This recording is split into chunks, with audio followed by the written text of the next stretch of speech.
Morning everyone, welcome to another video of your beloved duck chess speedrun. In case you don't know about duck chess, no worries, I will explain everything during this video, or you can also check out my first ever duck chess video to understand more about the variant. And without any further ado, let's get into today's content. As usual, we'll be playing 4 games today. E4, E5, duck on D3, Knight F3. Aha! This guy is such a fast learner. Move 1 he put the duck on D5, which is actually pretty questionable. But on second move he saw that I put my duck on D3, so he took in the lesson real fast and also put his duck on D6. At this point I already know this guy won't be such an easy opponent as his rating suggested. Knight C6, Knight C3, Knight F6. This is going to be a long opening phase. I'll speed you through the moves.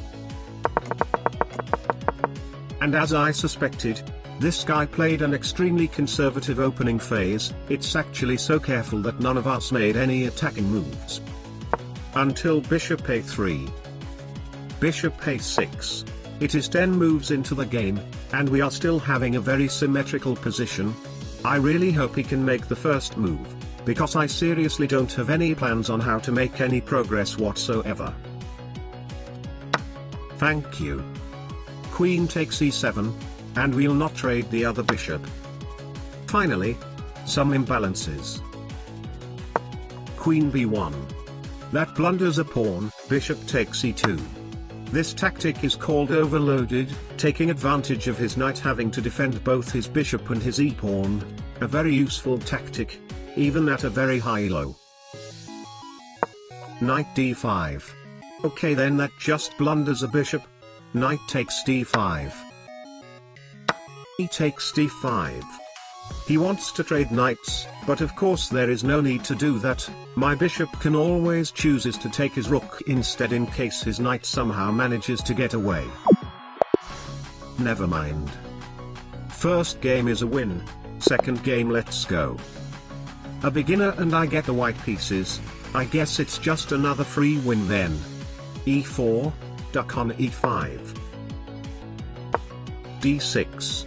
Full center, let's go. A5. Aha. Pushing A5 and deliberately opening up my light bishop. He obviously wants to trap my light bishop, but unfortunately I am currently way too experienced for that kind of trick. Bishop C4.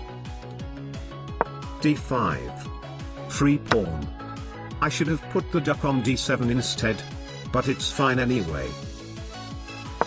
Rook K6. That blunders a rook, but rooks are overrated in this variant. Resignation. A free win. Third game.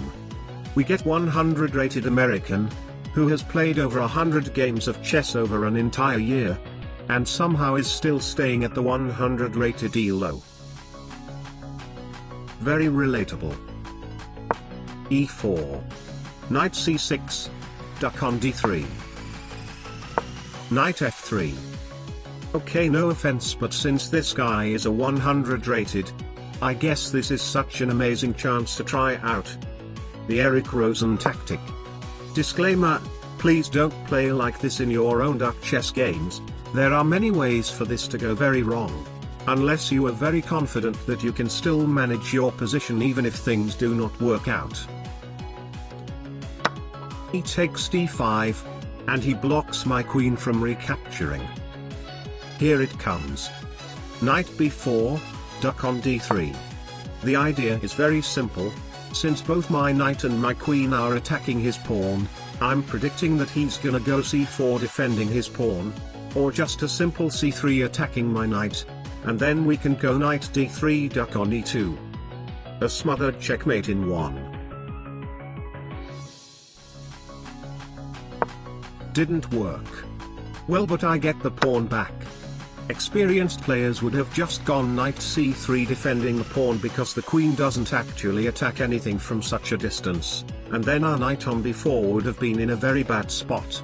This was just a fun plan to win quickly against beginners. Very easily get punished if opponents know what they are doing. Knight C3. e6. Knight takes d5. E takes d5. b6. Knight f6. Bishop b2. Bishop g4, blocking his bishop from taking my knight, and also preventing d4. h3. I'll happily take that. Let's see if he wants to do the same. He doesn't. c5. Oh wait, I blundered bishop e5. My bad. Knight d7. Duck on c6. This is the only way to save both my knight and my king. Only one bad move and the situation turned real fast. Maybe we will actually lose this game. Queen e2 check. g6. Long castle. Bishop e7. Okay, I guess it's fine from here. At least now I have some real things blocking the checks. The goal is to set the duck free from having to defend my king. Only then we start to find ways to take the game back under our control. Bishop takes d7. To be honest, that actually helps. Rook g1. No way I'm castling that side anyway. Castle. We are almost free. Rook g5. And out of nowhere, a free rook. Okay, for a 100 rated player, only making the very first blunder after 15 moves is actually very impressive. To the point of absolutely unbelievable, because this has to be also his first ever duck chess game and he still managed to cause a lot of problems for me, while only being down a minute on the clock.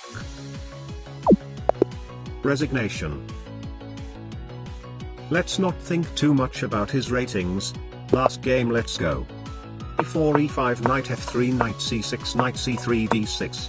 Probably just another long opening phase like the first game. I seriously need to find a better opening for black. Bishop e2. That allows bishop g4. h3. Take knight f6. Castle. g6. Rook e1. Rooks are way too overrated. Queen d7. Bishop g4. Aha. He is forcing me to either trade my knight with his bishop, or use the duck to block his bishop from taking my queen and allow him to push his d-pawn. But unfortunately I have something even better. h5, duck on f5.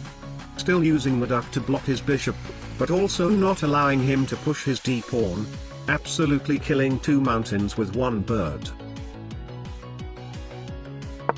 Bishop back to f3. Long castle. g4. Very aggressive. Normally opening up the rook is a great choice in normal chess, but not in duck chess.